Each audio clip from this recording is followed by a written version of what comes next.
नमस्कार दोस्तों, मैं प्राची संस्कृति आईएएस यूट्यूब चैनल पर आप लोगों का बेहद स्वागत करती हूँ। आज के वीडियो में हम प्रारंभिक परीक्षा से संबंधित करंट अफेयर पर चर्चा करेंगे, जिसके तहत हम 4 से लेकर 5 अप्रैल के करंट अफेयर को देखेंगे। इससे पहले का करंट अफेयर हमारे द्वारा ऑलरेडी अपलोड किया जा चुका है। अगर आपने अभी तक नहीं देखा है तो देख लीजिएगा।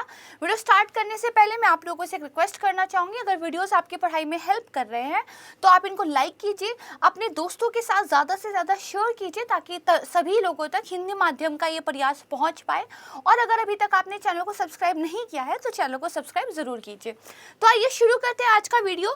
हमारे वीडियो का देखिए जो पहला सेगमेंट है वो है न्यूज़ विद मैप। इसके बाद हम अदर इंपॉर्टेंट न्यूज़ को कवर करते हैं और सबसे लास्ट में शॉर्ट न्यूज़ को कवर करते हैं। ये हमारे द्वारा इसलिए किया जाता है ताकि जो पीसीएस की परीक्षाएं हैं उसमें जो वन लाइनर टाइप के क्वेश्चन आते हैं उनको भी हम कवर करते हुए चले, तो शॉर्ट न्यूज़ को भी पढ़िएगा, वो भी आपके काम आएंगी। देखिए हमारा पहला टॉपिक क्या है न्यूज़ विद मैप सेगमेंट का, भारत और नेपाल का सीमा विवाद। दरअसल हुआ क्या था, जो गोरखा शासन था और जो ब्रिटिश ईस्ट इंडिया कंपनी थी उनके बीच में एक युद्ध हुआ था जिसको गोरखा वॉर या फिर इंडो नेपाल वॉर के नाम से भी जाना जाता है। ये वॉर जो चला था ये 1814 से 16 के बीच चला था और इसके एंड में सुगोली की संधि जो है साइन हुई थी। इस संधि को 1816 में पुष्ट भी कर दिया गया था। देखिए संधि के अंतर्गत माना यह गया था कि जो नेपाल के पश्चिम में कुमाऊं और गढ़वाल वाला एरिया है, साथ में जो पूर्व में सिक्किम वाला एरिया है, ये भारत को ट्रांसफर कर दिया जाएगा, यानी कि उस टाइम पे जो ब्रिटिश भारत था।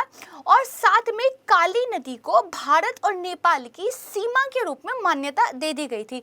कहा यह गया था कि जो काली नदी है, ये देखिए जो नदी आपको दिखाई दे रही है, ठीक है, इसका जो पूर्व वाला यानी कि जो ईस्ट वाला एरिया है वो किसका हो जाएगा, नेपाल का। तो यहाँ पर देखिए ये एक नदी है, आप देख रहे हो, ठीक है, इसके इधर ईस्ट में कौन है, नेपाल है, इधर आप देखेंगे तो कौन है, इंडिया है, ठीक है। तो बेसिकली नदी को तो आपने मान्यता दे दी, लेकिन नदी की कुछ सहायक नदियां भी होती है, नदी अपना मार्ग भी परिवर्तित करती रहती है। और नदी की सीमा में भी कहाँ से, जहाँ से नदी का उद्गार शुरू होता है वहाँ से या फिर कहीं और से, इन चीज़ों को लेके क्लैरिटी नहीं है। और इसी वजह से एक वर्ड है काला पानी, इसको लेकर जो है इंडिया और नेपाल के बीच में विवाद आता है। देखिए नेपाल कुछ और मानता है और भारत कुछ और कहता है। हालांकि ये वाला एरिया अभी जो है भारत के ही कब्जे में है, लेकिन नेपाल के द्वारा कुछ ऐतिहासिक कारणों को, कुछ मैप्स वगैरह का वास्ता देकर इस पर अपना अधिकार जो है जताया जाता है। इतना आप समझ गए। पहले देखिए लिपू लेख वाला जो एरिया है इसको देख लेते हैं। टाइम्स ऑफ इंडिया का ये देखिए एक मैप है, यहाँ पर ये नेपाल है, ठीक है, ये देखिए एक बॉर्डर दिखाया गया है, इस बॉर्डर से ऊपर ये चाइना है और यहाँ पर आप देखेंगे तो उत्तराखंड यानी कि इंडिया है। यहाँ पर ये जो एरिया पड़ता है, ठीक है, ये एरिया क्या है आपका, ये है काला पानी, ठीक है। तो इस काला पानी को लेकर ही विवाद है। इस एरिया का नाम ही काली नदी के नाम पर जो है पड़ा था। इसको आपने समझ लिया। अब ये न्यूज़ में क्यों है, दरअसल क्या हुआ था, भारत के द्वारा संशोधित राजनीतिक मानचित्र जो है पेश किए गए थे, उसमें इस वाले एरिया को क्या है, उत्तराखंड के भीतर जो है दर्शाया गया था। जब ये विवाद हुआ उसके बाद से नेपाल के किसी नेता के द्वारा भारत की पहली यात्रा हो रही है और इसीलिए ये न्यूज़ में है। आइए मैं आपको थोड़ा डिटेल में देखते हैं। देखिए ये त्रिकोण का एक पूरा का पूरा एरिया पड़ता है। यहाँ पर लिपू लेक है, ये देखिए काला पानी है और यहाँ पर आप देखेंगे तो लिम्पियाधुरा है, ठीक है। अगर मैं इन तीनों लोकेशंस को मिला दूँ तो ये क्या पड़ता है, एक त्रिकोण जैसी संरचना बनाता है और यही क्या है, डिस्ट्रीब्यूटेड एरिया है, ठीक है। रीजन मैंने बता दिया डिस्ट्रीब्यूट क्यों है इसको लेकर, तो ये आप समझ गए। तो 3 वर्ड ध्यान रखिएगा, काला पानी, लिपू लेक और लिम्पियाधुरा, जो मैंने आपको मैप में भी दिखाया है। काला पानी की अवस्थिति कहाँ पे है, हमने मैप में भी देखा, पिथौरागढ़ जिला जो उत्तराखंड का है उसके जो है पूर्वी छोर पर स्थित है। और जो ये भारत और नेपाल के बीच में सबसे बड़ा क्षेत्रीय विवाद है और इसके अंतर्गत उच्च हिमालय का कम से कम 37,000 हेक्टेयर भूमि जो है शामिल है, अभी भारत के नियंत्रण में है, ठीक है। इतना आप समझ गए। अब हम चलते हैं नेक्स्ट टॉपिक की तरफ। अंतरराष्ट्रीय सौर गठबंधन, ये भी न्यूज़ में है, ये भी अगेन नेपाल की वजह से ही न्यूज़ में है। देखिए Nepal will export solar power to India, join ISC, यानी कि इंटरनेशनल सोलर अलायंस। नेपाल जो है आईएससी को ज्वाइन कर सकता है, इसीलिए ये न्यूज़ में है। देखिए आईएससी यानी कि अंतर्राष्ट्रीय सौर गठबंधन की जो परिकल्पना की थी वो भारत और फ्रांस ने की थी। कब की थी? सौर ऊर्जा समाधानों के रूप में, ठीक है। और बेसिकली कहा क्या गया था कि जलवायु परिवर्तन के खिलाफ जो है हम अपनी लड़ाई लड़ेंगे। ये इसका लोगो यहाँ पर एक दिखाया गया है, ठीक है। देखिए इसमें पहले क्या कहा गया था, ये एक वर्ल्ड मैप है। यहाँ पर देखिए ये क्या है, ट्रॉपिक ऑफ कैंसर है, ये आपका ट्रॉपिक ऑफ कैप्रिकॉर्न है, और ये देखिए जो है आपका भूमध्य जो रेखा है वो जा रही है, ठीक, इक्वेटर। इन दोनों के बीच में पूरे रूप से पड़ने वाले देश या फिर पार्शियली जो देश इन लाइनों के बीच में आते हैं, ठीक है, उनको जो है आईएसए का मेंबर बनने के लिए कहा गया था। जैसे अगर बात की जाए तो आप देखेंगे जो यहाँ पे है ये ट्रॉपिक ऑफ कैंसर से लगभग पूरा ऊपर ही पड़ता है, लेकिन थोड़ा सा पार्शियली क्या इसके अंदर भी आता है, तो मतलब ये आईएसए का मेंबर बन सकता है। लेकिन बाद में इसको चेंज कर दिया गया और ये कह दिया गया कि यूनिवर्सली ओपन है, कोई भी कंट्री जो है आईएसए को ज्वाइन कर सकती है, ठीक है। इसको समझ गए। आइए थोड़ा सा न्यूज़ को देखते हैं। यहाँ पर देखिए 2015 में जो UNFCCC का एक 21वां सम्मेलन हुआ था, उसमें भारत और फ्रांस के नेताओं के द्वारा इसको प्रस्तुत किया गया था।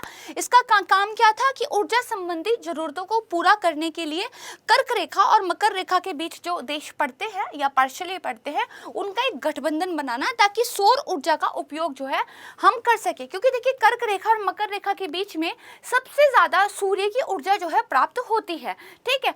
पेरिस घोषणा पत्र में क्या कहा गया कि जो आईएसए है वो सदस्य देशों के मध्य सौर ऊर्जा को बढ़ावा देने के लिए समर्पित एक गठबंधन के रूप में होगा। इसका अगर मुख्यालय हेडक्वार्टर की बात करें तो वो भारत में है, गुरुग्राम में है, इसको थोड़ा सा ध्यान रखिएगा, ठीक है। मैप हमने देख लिया। फिर यहाँ पे 6 प्रमुख कार्यक्रम है जो पर्यावरण संरक्षण को बढ़ावा देते हैं, नाम आप देख सकते हैं। इसके बाद नेक्स्ट टॉपिक है युद्ध अपराध, ठीक है। दरअसल हाल ही में जो बुकानगर है उसके मेयर ने ये कहा है कि 1 महीने की जो अवधि के दौरान रूस ने कब्जा किया हुआ था हमारे शहर पर, तो रूसी सैनिकों ने कम से कम 300 निवासियों को मार डाला है। और समाचार एजेंसी राइटर्स उसने ये कहा है कि एक फोटो उन्होंने दिखाई है जिसमें हताहत व्यक्तियों को कब्र में या गलियों में लेटा हुआ दिखाया गया है।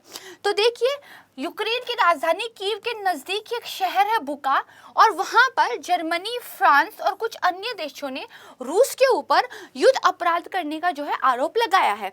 यहाँ पर न्यूज़ दिखाई गई है, तो हमारे लिए इंपॉर्टेंट हो जाता है कि हम युद्ध अपराध समझें। उससे पहले यूक्रेन रशिया का जो कॉन्फ्लिक्ट वाला एरिया उसका मैप देख लेते हैं। ये देखिए व्हाइट कलर से जो दिखाया गया है रशिया है, येलो कलर से जो दिखाया गया है ये यूक्रेन है। यहाँ पर देखिए क्रीमिया का मैप है जिस पर अब जो है रूस का कब्जा है। ये वाला जो एरिया है, ठीक है, जिसको बोला जाता है डोनेत्स्क का रीजन, साथ में लुहांस्क का रीजन, ये रीजन देखिए सेपरेटिस्ट के द्वारा हेल्ड किया गया था।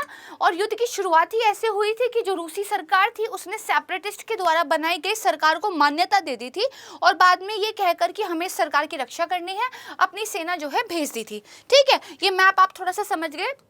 उसके बाद देखिए युद्ध अपराध होते क्या है, तो जो संयुक्त राष्ट्र है उसने क्या कहा है, अंतरराष्ट्रीय या घरेलू, सिर्फ इंटरनेशनल लेवल पे नहीं, डोमेस्टिक लेवल पर भी सशस्त्र संघर्ष के दौरान नागरिकों के खिलाफ या फिर शत्रु लड़ाकों के खिलाफ किए जाने वाले अंतर्राष्ट्रीय कानूनों का गंभीर उल्लंघन होते हैं।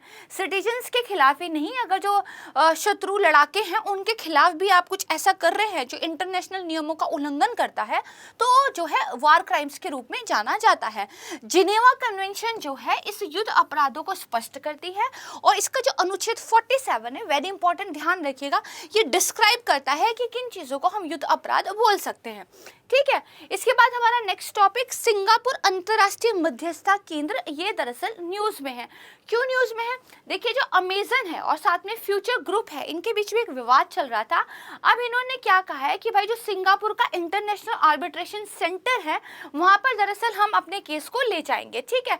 तो सीजीआई, पहले सुप्रीम कोर्ट में विवाद चल रहा था, फिर इन दोनों ने सहमति दिखा दी कि सुप्रीम कोर्ट जी हम दरअसल आर्बिट्रेशन सेंटर में ही विवाद हल कर लेंगे, तो आप फिलहाल रहने दीजिए। तो सीजीआई ने देखिए एक स्टेटमेंट भी देती है, I hope we don't have to hear this case again, है ना। सीजीआई ने एक लाइटर वे में कहा है कि मुझे उम्मीद है दोबारा हम इस केस को नहीं सुनेंगे, अगर आप आर्बिट्रेशन सेंटर में जा रहे हैं तो विवाद को निपटा कर ही आइएगा, ठीक है। तो देखिए देखिए इनके बीच में, दोनों कंपनीज के बीच में करीब 24,713 करोड़ रुपए के विलय मुद्दे पर कुछ चल रहा था, ठीक है, वो हमारे लिए इतना जानना जरूरी नहीं है। यहाँ पर सिंगापुर आर्बिट्रेशन सेंटर की बात हो रही है, तो सिंगापुर का मैप देख लेते हैं। ये देखिए साउथ ईस्ट एशिया का मैप दिखाया गया, ये म्यांमार है, उसके बाद देखिए लाओस है, थाईलैंड है, वियतनाम है, कंबोडिया है, और ये यहाँ तक देखिए थाईलैंड ही आ रहा है। उसके बाद जो नीचे है ये मलेशिया चला जाता है, ये अगर आप यहाँ पर देखेंगे अगेन ये मलेशिया है, ठीक है, बीच में यहाँ पे कौन है, ब्रूनेई है, और ये जो छोटा सा आपको यहाँ दिखाई दे रहा है ये सिंगापुर है, ये येलो कलर से जो दिखाई दे रहा है इंडोनेशिया है, और ग्रीन कलर से जो दिखाई दे रहा है ये क्या है, ये फिलीपींस है, ठीक है। तो इन कंट्रीज को थोड़ा सा ध्यान में रखिएगा, क्योंकि देखिए मलेशिया यहाँ भी है, बीच में फिर सी है और फिर अगेन मलेशिया है, ठीक है। ब्रूनेई को लेके तो अभी उत्तराखंड पीसीएस में क्वेश्चन भी पूछा गया था। अब ये जो छोटा सा यहाँ पर सिंगापुर है, यहाँ पर आ जाइए तो ये कम से कम ऐसा है, ठीक है। यहाँ पे आप अगेन देखिए मलेशिया दिखाया गया है, ठीक है, ये सिंगापुर है, और दरअसल यहाँ पे एक रिजर्वायर्स दिखाए हुए हैं, ठीक है, और इसकी जो सिटी का नाम है वो भी सिंगापुर ही है, ठीक है। तो ये थोड़ा सा मैप आप ध्यान रखिएगा, ठीक है। नेक्स्ट आ जाइए। अब सिंगापुर ही एक अंतरराष्ट्रीय मध्यस्थता केंद्र क्यों बना है, लोग अपना विवाद सुलझाने के लिए वहीं क्यों जाते हैं? तो देखिए समय के साथ सिंगापुर ने अपने आप को एक निष्पक्ष राष्ट्र के रूप में स्थापित किया है। उन्होंने लीगल मामलों में अपनी एक विशेषज्ञता जो है विश्व के सामने रखी है। तो हर कोई देश या हर कोई कंपनी ये मानती है कि वहाँ पर अगर हम जाएंगे तो न्यूट्रल होकर चीजों को जो है सुलझा जाएगा। इसी इमेज की वजह से देखिए सिंगापुर में अंतर्राष्ट्रीय मध्यस्थता केंद्र बना है। अगर बात की जाए इस आर्बिट्रेशन में सबसे ज्यादा केस किसकी तरफ से जाते हैं, तो देखिए 2019 की वार्षिक रिपोर्ट के अनुसार भारत इस मध्यस्थता केंद्र का उपयोग करने वाला शीर्ष देश था, और 2019 में करीब 485 मामले निर्णय करवाने हेतु उसमें भेजे गए थे। इसके बाद फिलीपींस और संयुक्त राज्य अमेरिका की बारी आती है। भारत भी एक अंतर्राष्ट्रीय मध्यस्थता केंद्र बनने की कोशिश कर रहा है ताकि उसको अपने मामलों के लिए कहीं और ना जाना पड़े, और देखिए इसके लिए मुंबई में भी भारत ने अपना एक सेंटर जो है बनाया है, इंपॉर्टेंट है, ध्यान रखिएगा, ठीक है। नेक्स्ट आ जाइए भारतीय अंटार्कटिक विधेयक 2022, इसको देखिए पारित कर दिया गया है। देखिए क्या हुआ है कि भारत ने अंटार्कटिक वाले एरिया में किस तरह हमारी एक पॉलिसी रहेगी, हम किस तरह काम करेंगे, इस चीज़ों को कॉडिफाई करने के लिए एक जो है बिल लेकर आया है। तो हमारे लिए पढ़ना ज़रूरी हो जाता है। क्यों? देखिए भारत ने क्या है अंटार्कटिका संधि पर साइन किए हुए हैं, तो इस पर साइन करने के लगभग 40 साल बाद इस हिमाच्छिद महाद्वीप में अपने रिसर्च वगैरह को रेगुलेट करने के लिए भारत जो है इस बिल को लेकर आया है। यहाँ पर देखिए हिंदू में जो ये अंटार्कटिका बिल है और इसके जो वेरियस प्रोविजंस हैं इनको लेकर एक्सप्लेनेशन दी हुई है। अप्रैल 6, 2022 10:30 बजे का ये एक स्क्रीनशॉट है। उसके बाद देखिए अंटार्कटिका वाला एरिया देख लेते हैं, तो आप देखेंगे ये हमारा साउथ पोल है, जहां पर आकर सारा का सारा एरिया एक बिंदु पर सिमट जाता है, ठीक है। इसके आसपास देखिए ये एक अंटार्कटिका पेनिसुला है, ठीक है, इसको विडल सी बोलते हैं जो इसके पास ही है, ठीक है। इसको देखिए पोल ऑफ इनएक्सेसिबिलिटी बोलते हैं यहाँ पर जो एरिया है, ठीक है। कुछ कुछ चीजें देख लेगा, रॉस सी है यहाँ पर, ठीक है। ये जो डॉट डॉट डॉट डॉट करके ऐसे जा रहा है, ठीक है, ये क्या है, ये आपका पूरा का पूरा अंटार्कटिका सर्कल है, ठीक है, इसको ध्यान रखिएगा। आपको याद होगा पिछली वीडियोस में आर्कटिक सर्कल के बारे में और किन किन कंट्रीज को टच करता है मैंने आपको पढ़ाया था, ठीक है। एक चीज ध्यान रखिएगा, देखिए साउथ पोल तो यहाँ पर है, लेकिन पृथ्वी जो है अपनी चुंबकीय जो एरिया है उसको थोड़ा सा चेंज करती रहती है। तो जो मैग्नेटिक साउथ पोल है वो एग्जैक्टली वही नहीं होता जहाँ पर जियोग्राफिकल होता है। तो देखिए यहाँ पर आपका कहीं मैग्नेटिक साउथ पोल है और इसकी लोकेशन समय समय पर चेंज भी होती रहती है। बड़ी इंटरेस्टिंग सी कॉन्सेप्ट है, कभी समय मिले तो इसके बारे में जरूर पढ़िएगा, ठीक है। अब देखिए विधेयक के प्रमुख बिंदु क्या क्या है। एक तो अंटार्कटिका में जो यात्राएं होती है, जो गतिविधियां होती है, उनको गवर्नमेंट रेगुलेट करेगी। कोई भी अपनी मन मर्जी से ऐसे घूमने नहीं चला जाएगा, बकायदा जो है परमिशन लेनी पड़ेगी सरकार से, ठीक है। इसके बाद क्या है कि बिना परमिट के या प्रोटोकॉल से संबंधित किसी पार्टी की लिखित अनुमति के बिना अंटार्कटिका के लिए किसी भी भारतीय अभियान या कुछ गतिविधियों को अब ये क्या है प्रतिबंधित करता है। एक अंटार्कटिका फंड की बात करता है ताकि उससे क्या होगा, वहां पे जो रिसर्च एक्टिविटीज होती है उनको जो है फाइनेंस किया जा सके, ठीक है। इस कानून की जरूरत क्यों पड़ी भाई, हम क्यों लेके आए हैं एक कानून, हमें तो और भी बहुत जरूरी काम करने थे। दरअसल पहली बात तो 1983 से अंटार्कटिका संधि के हम सिग्नेचरी हैं, ठीक है। इसके तहत माना जाता है कि इस महाद्वीप के भागों में अगर आपके रिसर्च स्टेशन केंद्रित हैं तो उन जगहों को नियंत्रित करने के लिए कानून बनाने की जिम्मेदारी भी आपकी होगी। फिर देखिए हमने कुछ और कन्वेंशन साइन की हुई हैं जो कि इंपॉर्टेंट है, ध्यान रखिएगा। हमने अंटार्कटिका समुद्री जीवित संसाधनों के संरक्षण पर कन्वेंशन और अंटार्कटिका समुद्री जीवित संसाधनों के संरक्षण पर आयोग जैसी संधियों को जो है साइन किया हुआ है। नाम याद रखिएगा कि हाँ भाई इंडिया ने ये कुछ नाम वाली चीजों को साइन किया हुआ है। नेक्स्ट टॉपिक है भारत तुर्कमेनिस्तान द्विपक्षीय बैठक। तो ये देखिए हाल ही में जो भारतीय राष्ट्रपति थे उनके द्वारा पहली बार तुर्कमेनिस्तान की यात्रा की गई और जहां उन्होंने वित्तीय, खुफिया, आपदा प्रबंधन इन जैसी चीजों को लेकर 4 समझौतों पर जो है हस्ताक्षर किए हैं, ठीक है। इस वाले मैप पर हम बाद में आएंगे। पहले देखिए थोड़ा सा आप क्या समझ लीजिए कि पहले तो सिर्फ आप इतना देख लीजिए कि तुर्कमेनिस्तान और भारत की लोकेशन कहाँ पे है। तो यहाँ पे आप देखेंगे ये हमारे एक प्यारे भारत का मैप दिखाया गया है और ये अगर आप देखेंगे तो यहाँ पर देखिए तुर्कमेनिस्तान का मैप दिखाया गया। अशगाबाद देखिए इसकी राजधानी है, ठीक है। अब इसके बाद पहले हम ये पढ़ लेते हैं कि द्विपक्षीय बैठक में जो अंतर्राष्ट्रीय उत्तर दक्षिण परिवहन गलियारा है इसको लेकर अशगाबाद समझौते के महत्व पर बातचीत की गई है, इंपॉर्टेंट है। दूसरी इंपॉर्टेंट बात यह है कि जो तुर्कमेनिस्तान, अफगानिस्तान, पाकिस्तान, भारत पाइपलाइन है जिसको शॉर्ट में तापी भी कहते हैं, इस पर चर्चा जो है की गई है। इसके अलावा यूएनएससी में भारत के अस्थायी सदस्य के रूप में तुर्कमेनिस्तान ने जो हमारा समर्थन किया था उसको लेके भी जो है इनको कहा गया है कि भाई आपने बड़ा अच्छा किया था, ठीक है। अब देखिए मैंने तापी पाइपलाइन की बात की तो यहाँ आ जाइए, ये देखिए ये तुर्कमेनिस्तान का एक एरिया है, इससे अफगानिस्तान, ठीक है। उसके बाद ये देखिए पाकिस्तान और उसके बाद देखिए इंडिया के बॉर्डर पे ये पड़ रही है। तो 4 कंट्रीज के साथ मिलकर एक गैस के लिए पाइपलाइन बनाई जा रही है। अब हम देख लेते हैं तुर्कमेनिस्तान की बॉर्डरिंग कंट्रीज कौन कौन सी है। तो ये तुर्कमेनिस्तान है, यहाँ पर देखिए कौन कौन सा है। तो आप देखेंगे उज्बेकिस्तान, इसके ऊपर कजाकिस्तान है, ये अरल सी है, ठीक है। इसके बाद देखिए ये आपका क्या है, कजाकिस्तान, ठीक है। कैस्पियन सी से बॉर्डर करता है, ईरान से बॉर्डर करता है और अफगानिस्तान से जो है बॉर्डर करता है, ठीक है। तो इन सब चीज़ों को देखिएगा। यहाँ पर अमू दरिया रिवर भी है। तो बॉर्डरिंग कंट्रीज आपको एटलीस्ट थोड़ा पता हो, आइडिया हो, इतना आप समझ गए। नेक्स्ट टॉपिक देखते हैं, भारत और ऑस्ट्रेलिया के बीच में एक जो है व्यापार समझौता साइन हुआ है। देखिए फरवरी 2022 में भारत और ऑस्ट्रेलिया ने घोषणा की कि अब जो है वो इस तरह के समझौते पर क्या है, साइन करने जा रहे हैं। अगर रिस्पेक्टिव मैप देखें तो ये देखिए हमारा प्यारा इंडिया और यहाँ पर ऑस्ट्रेलिया का जो है मैप है, यहाँ पर देखिए न्यूजीलैंड है, ठीक है। इसके बीच में पूरा का पूरा साउथ ईस्ट एशिया पड़ता है जिसके मैप पे मैंने अभी बात की भी थी, ठीक है। देखिए संयुक्त अरब अमीरात के साथ एक एफटीए पर जो भारत ने फरवरी में साइन किए थे और उसके अलावा वर्तमान में इजराइल, कनाडा, यूके, यूरोपियन संघ के साथ भी एफटीओ पर बातचीत भारत जो है कर रहा है। यूएई के साथ जो एफटीए साइन हुआ था बहुत इंपॉर्टेंट है, एक वीडियो ऑलरेडी हमारे द्वारा अपलोड की गई है, उसको देख लीजिएगा, ठीक है। ये समझ गए। अब इस समझौते में कौन कौन से एरिया है, वस्तु व्यापार उत्पत्ति के नियम है, सेवाओं में व्यापार है, व्यापार की तकनीकी बाधाएं हैं, स्वच्छता और पादप स्वच्छता उपाय यानी कि फाइटोसैनिटरी जो मेजरमेंट्स होते हैं, विवाद निपटान है, दूर सरचार, सीमा शुल्क है, ये सारी चीज़ें कुछ देख सकते हैं। इसके अलावा एक और इम्पोर्टेंट पॉइंट यहाँ पर है कि ऑस्ट्रेलिया में कार्य करने के इच्छुक जो युवा भारतीय हैं उनको वीज़ा देने के लिए ऑस्ट्रेलिया के द्वारा एक योजना की शुरुआत भी की गई है। इंपॉर्टेंट पॉइंट है, ध्यान रखिएगा।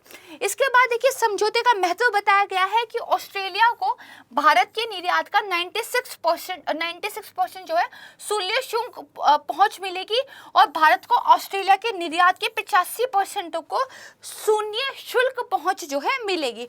जैसे इसमें क्या कहेगा, इंजीनियरिंग के सामान, रत्न और आभूषण, कपड़ा परिधान, चमड़ा। अब देखिए ऑस्ट्रेलिया का एक मैप देख लेते हैं, कुछ हिस्सों में ये विभाजित है। क्वींसलैंड की बात मैंने पहले भी की थी क्योंकि यहाँ पर क्या पड़ता था, जो ग्रेट बैरियर रीफ है, ठीक है। उसके बाद देखिए नॉर्दर्न टेरिटरी है, इसको वेस्टर्न ऑस्ट्रेलिया बोलते हैं, इसको साउथ ऑस्ट्रेलिया बोलते हैं और इसको न्यू साउथ वेल्स बोलते हैं और ये विक्टोरिया है, ठीक है। यहाँ पे आप देखेंगे तो तस्मानिया है, ये तस्मानिया सी है। यहाँ देखेंगे तो कोरल सी है, ये इंडियन ओशन पड़ता है, ये इंडियन ओशन है, ठीक है। तो थोड़ा सा ध्यान रखिएगा क्वींसलैंड कहाँ पर है, बाकी चीजें कहाँ पर है। चलिए इसके बाद हमारा अदर इंपॉर्टेंट न्यूज ये वाला सेगमेंट शुरू होता है। इसका जो हमारा पहला टॉपिक है कि देखिए श्रीलंका में एक समुद्री बचाव समन्वय केंद्र जो है भारत की ओर से बनाया जा रहा है, ये दरअसल न्यूज में है, ठीक है। देखिए अभी क्या हो रहा है कि जो भारत इलेक्ट्रॉनिक्स लिमिटेड है वो कोलंबो में एक अत्याधुनिक एमआरसीसी को स्थापित करने के लिए भारत और श्रीलंका के बीच एक समझौता साइन हुआ है और भारत ने कहा हम श्रीलंका को 6 मिलियन रुपीस का जो है अनुदान करेंगे। यहाँ पर देखिए एक्सप्लेन किया गया है कि why India pact with Sri Lanka on a maritime rescue centre is significant. MRCC का मतलब क्या हो गया, मैरीटाइम रेस्क्यू सेंटर।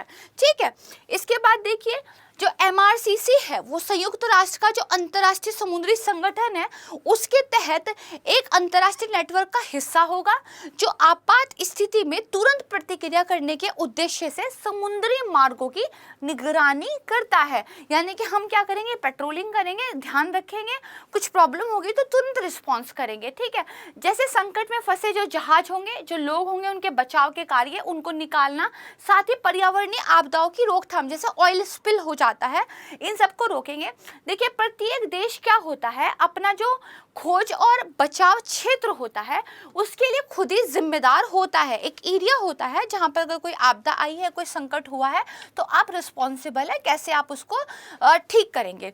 अगर भारत की बात की जाए तो भारत में ये काम तटरक्षक बल करता है, वहीं श्रीलंका में ये काम जो है नौसेना के द्वारा किया जाता है, ध्यान रखिएगा।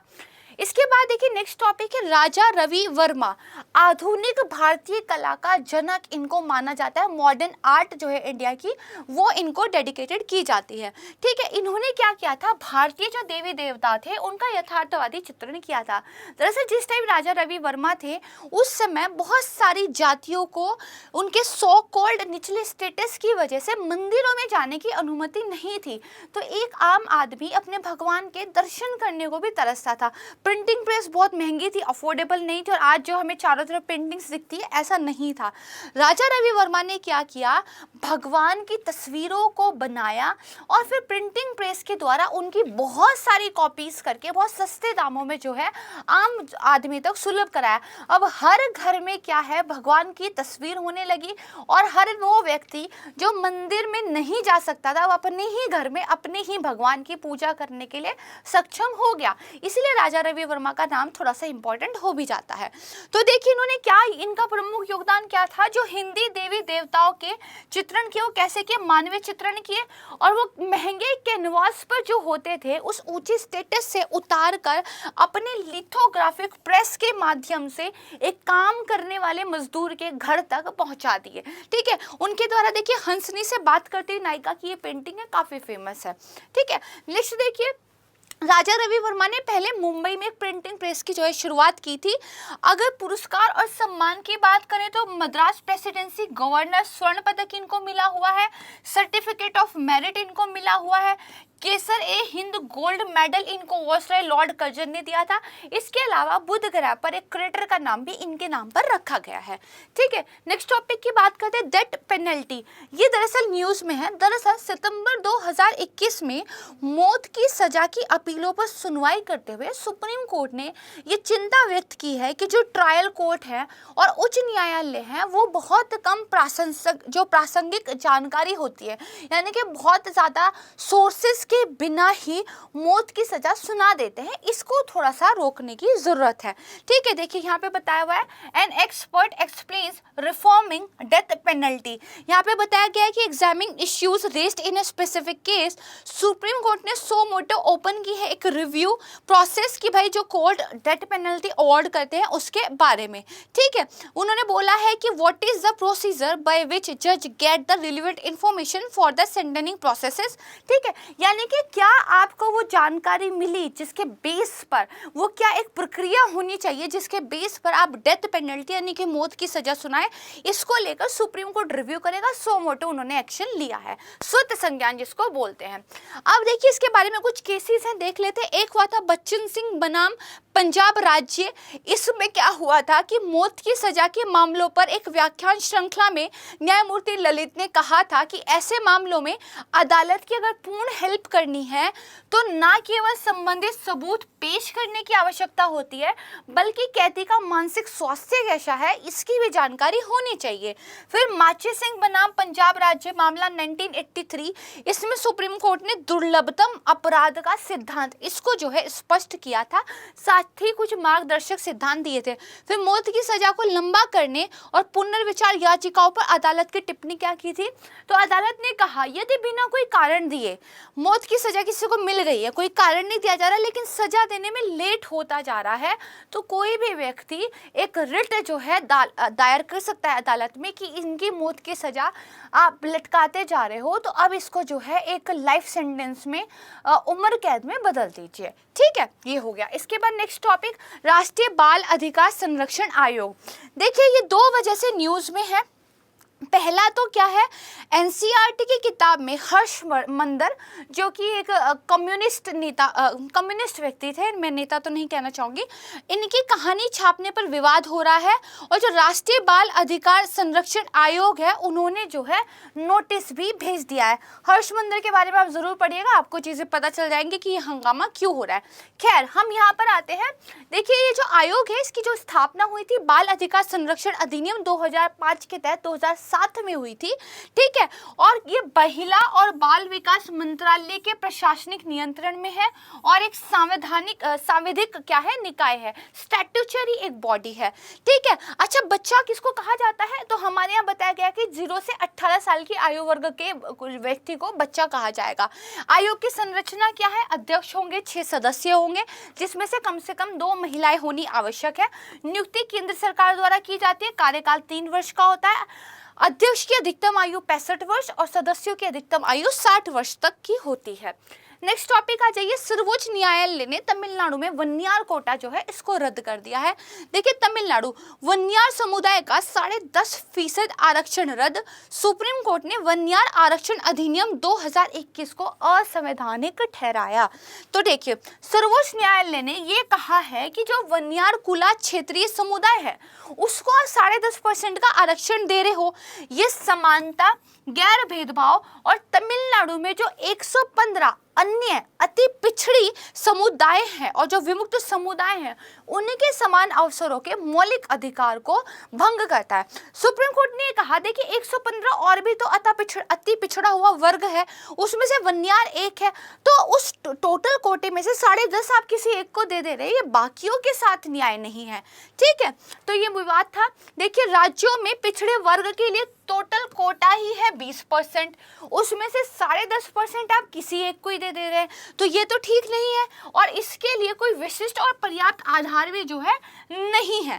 ठीक है, तो ये देखिए बताया गया कि इसके अलावा न्यायालय ने ये कहा कि इस दावे का समर्थन करने के लिए भी 2021 के अधिनियम में कोई अधिनियम बनाने से पहले कोई विश्लेषण, कोई मूल्यांकन नहीं किया गया कि जो वन्यार कुला क्षत्रिय हैं वो अन्य एमबीसी और डीएनसी की तुलना में और भी ज़्यादा पिछड़े हुए कैसे हैं, या तो आपने कोई मूल्यांकन किया होता कि इनको जो है ज़्यादा ज़रूरत है। अब देखिए ये मैंने इनके ट्राइब्स की पिक्चर दिखाई है, जो भीम मूवी थी वो इसी ट्राइब के ऊपर बनी हुई है, बहुत शानदार पिक्चर है, अगर आपने नहीं देखी है मूवी तो देख लीजिएगा। इसके बाद देखिए वन्यार कुला क्षेत्रीय आरक्षण क्या है। संविधान की 9वीं अनुसूची, कमेंट सेक्शन में कमेंट करके जरूर बताइएगा कि जो ये 9th शेड्यूल है ये किस लिए यूज होता है।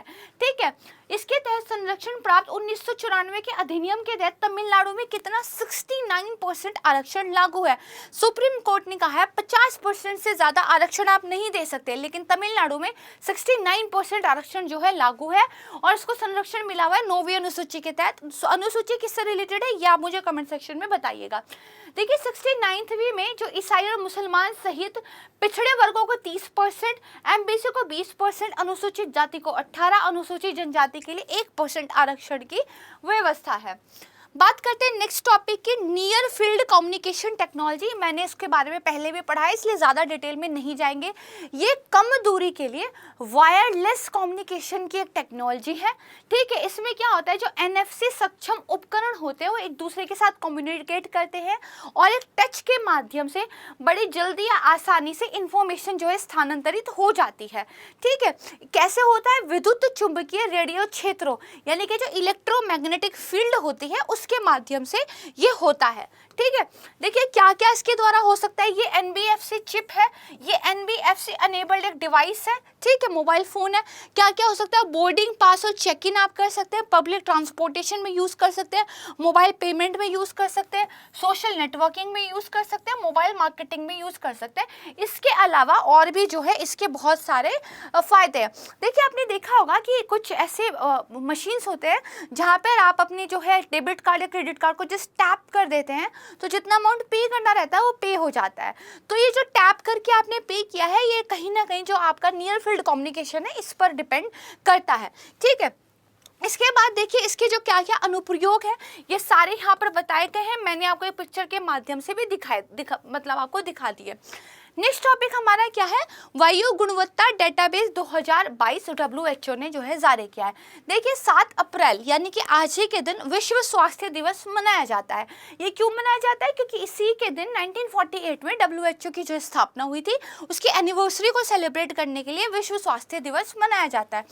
तो इससे पहले WHO ने वायु गुणवत्ता डेटाबेस 2022 जारी किया है जिसमें इन्होंने ये कहा है बिलियंस ऑफ पीपल यानी कि पूरी वैश्विक आबादी का 99% यानी कि सारे ही जो लोग हैं स्टिल ब्रीथ इन अनहेल्दी एयर यानी कि क्या है, एक खराब हवा में सांस लेते हैं, ऐसा WHO ने कहा है। WHO ने देखिए पहली बार नाइट्रोजन डाइऑक्साइड NO2 की वार्षिक औषध सांद्रता की जमीनी स्तर पर माप की है। बहुत इंपॉर्टेंट है प्रीलिम्स के पॉइंट ऑफ व्यू से। ठीक है, फिर WHO ने देखिए वायु गुणवत्ता के नए दिशा निर्देश जारी किए हैं। पहली वीडियो में भी बताया था, यहाँ भी देख लेते हैं। जो पार्टिकुलेट मैटर 2.0 है, ठीक है, 2005 में इसका लेवल क्या था 10, अब क्या है 5 कर दिया है। ठीक है, पार्टिकुलेट मैटर 10 पहले 20 था, अब इसको 15 कर दिया गया है। ओजोन की बात करें तो पीक सीजन में पहले इसके बारे में कुछ नहीं था, अब जो है 60 है। नाइट्रोजन ऑक्साइड की बात करें तो एनुअल में इसमें पहले 40 था, अब जो है 10 कर दिया गया है। सल्फर डाइऑक्साइड और कार्बन डाइऑक्साइड के लिए भी बदले हैं। तो आपने एक चीज तो ध्यान की कि पहले जो मानक थे उनसे और ज्यादा टाइट मानक अब रख दिए हैं। दूसरा, WHO 6 चीजों को लेके जो है अपना बताता है, तो इन 6 के नाम आपको कम से कम पता होने चाहिए। ठीक है, नेक्स्ट टॉपिक है भारत की पहली स्टील स्लैग रोड।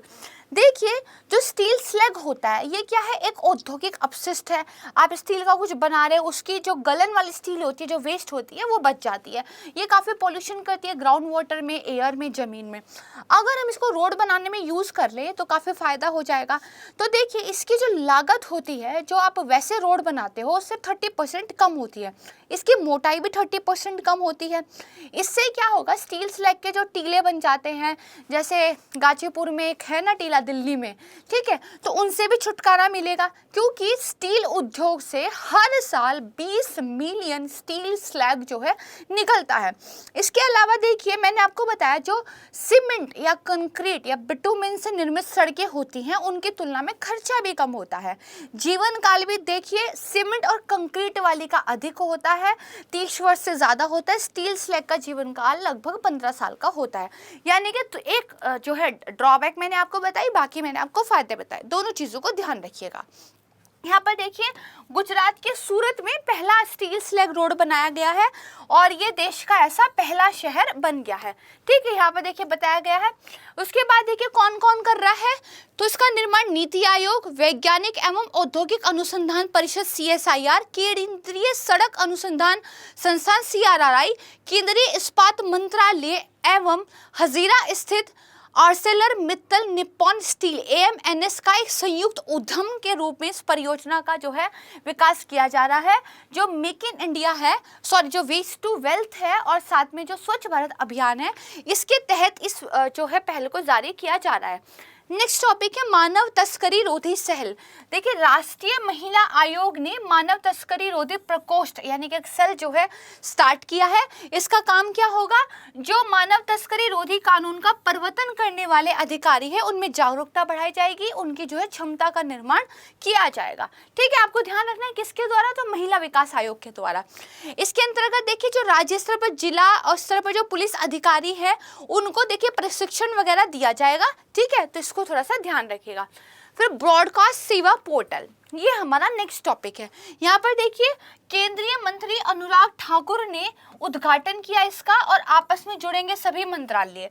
देखिए अब इससे क्या होगा, सूचना एवं प्रसारण मंत्रालय ने विभिन्न प्रकार के लाइसेंस, अनुमति, पंजीकरण के लिए प्रसारकों के आवेदनों को तेजी से दाखिल और उनका निस्तारण करने के लिए एक प्रसारण सेवा पोर्टल लॉन्च किया है। यानी कि एक ऐसा पोर्टल, चाहे आप लाइसेंस के लिए अप्लाई कर रहे हो या आपका लाइसेंस खारिज हो रहा हो, इसके लिए एकल बिंदु का काम ये करेगा। किसके तहत है? सूचना प्रसारण मंत्रालय के तहत। अब ये देखिए पोर्टल सारे के सारे हितधारक, निजी उपग्रह आधारित टीवी चैनल हो, टेलीपोर्ट ऑपरेटर हो, सामुदायिक या निजी रेडियो चैनल हो, डिजिटल इंडिया के व्यापक प्रयासों के तहत जो है अपनी सेवाएं प्रदान करेगा। ठीक है, एकल बिंदु सुविधा है, न्यूनतम सरकार अधिकतम शासन की दिशा में ये काम करेगा। नेक्स्ट टॉपिक है अंतर्राष्ट्रीय हवाई संपर्क योजना। यहाँ पर देखिए उड़ान 2025 तक देश में होंगे कुल 220 एयरपोर्ट और यूपी में 18 घरेलू और 5 अंतर्राष्ट्रीय हवाई अड्डे होंगे। दरअसल जो नागरिक उड्डयन मंत्रालय है उन्होंने एक अंतर्राष्ट्रीय हवाई संपर्क योजना यानी कि अंतर्राष्ट्रीय उड़े देश का आम नागरिक योजना प्रारंभ की है। इस योजना में मेन ये है कि भारत के जो हिस्से हैं उनको अंतर्राष्ट्रीय जो जगह है उनसे जो है कनेक्टिविटी प्रदान की जाए और इसमें जो है पूर्वोत्तर वाले एरिया का खास ध्यान रखा जाएगा क्योंकि उनकी कनेक्टिविटी की ज़्यादा समस्या है। ठीक है, तो देखिए वर्तमान में जो गुवाहाटी और इम्फाल है वहाँ पर 2 अंतर्राष्ट्रीय हवाई अड्डे हैं जिसको क्या कहा जाता है, गुवाहाटी इंटरनेशनल एयरपोर्ट लिमिटेड और भारतीय विमानपत्तन प्राधिकरण द्वारा जो संचालित है। ठीक है, तो इसमें कनेक्टिविटी में और बढ़ावा लाना जो है हमारा उद्देश्य है। अब हमारा तीसरा सेगमेंट शॉर्ट न्यूज़ का शुरू होता है। तो देखिए पहली हमारी शॉर्ट न्यूज़ है टाटा न्यू। दरअसल ये टाटा समूह की एक सुपर ऐप है जो टाटा समूह जितनी भी सेवाएं प्रदान कर रहा है उन सब को एक जगह लेकर आने के लिए इस ऐप को जो है शुरू किया गया है। ध्यान बस रखिएगा टाटा न्यू किसकी ऐप है। उसके बाद देखिए जो शहरी क्षेत्र में आवारा पशु होते हैं उनको नियंत्रित करने के लिए गुजरात सरकार ने एक विधेयक जो है पास किया है। ऐसा किसने किया? गुजरात सरकार ने। फिर देखिए डारलोंग समुदाय, ये न्यूज़ में है। तो लोकसभा द्वारा संविधान अनुसूचित जनजाति आदेश संशोधन विधेयक 2022 जो है पारित कर दिया गया है। तो त्रिपुरा में लगभग जो 11,000 लोगों का एक छोटा सा समुदाय था जिसको डारलोंग कहते थे, अब उनको आधिकारिक तौर पर अनुसूचित जनजाति में जो है शामिल कर लिया गया है। वेरी इंपॉर्टेंट है। इससे पहले इनको कुकी समुदाय के अंदर ही जो है माना जाता था, लेकिन इन्होंने अपने लिए एक अलग स्टेटस की मांग की तो इनको जो है मिल गया। यानी कि इनको जो है कुकी समुदाय के तहत एक सामान्य जनजाति माना जाता था, लेकिन अब इनको क्या है, अनुसूचित जनजाति माना जा रहा है। इंपॉर्टेंट है, ध्यान रखिएगा। इसके बाद देखिए सोलू कॉरिडोर ट्रांसमिशन लाइन, ये न्यूज़ में है। तो नेपाल के प्रधानमंत्री देउबा और हमारे जो पीएम है मोदी जी, उन्होंने संयुक्त रूप से इस ट्रांसमिशन लाइन का उद्घाटन किया है। ठीक है, इसका निर्माण कहाँ पे हो रहा था? तो सोलू खुम्बू तथा इसके आसपास का जो ओखल धुंगा और उदयपुर में स्थित जल विद्युत परियोजनाओं से उत्पन्न जो बिजली है उसको वितरित करने के लिए और बाकी बची हुई को राष्ट्रीय ग्रिड से जोड़ने के लिए शुरुआत की गई है।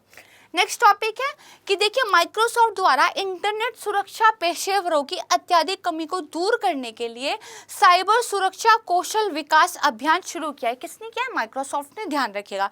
फिर ग्रैमी अवार्ड मिला है अभी। तो भारतीय संगीतकार है एक रिकी केच, उनकी एल्बम थी डिवाइन, इसके लिए इनको क्या है, ग्रैमी अवार्ड मिला है। ठीक है, तो आज के लिए बस इतना ही। मुझे उम्मीद है कि वीडियो आपको पसंद आई होगी। हम काफ़ी कम समय में कोशिश करते हैं ज़्यादा से ज़्यादा चीज़ों को कवर करें, चीज़ें आपको समझ में आ जाए, याद रह जाए, यही पर्पज़ है इन वीडियो का, और आपके करंट अफेयर की तैयारी आसान हो जाए। तो मैं अपनी पूरी संस्कृति आईएएस टीम की तरफ से आप सभी को बेहद धन्यवाद करती हूँ। शुक्रिया।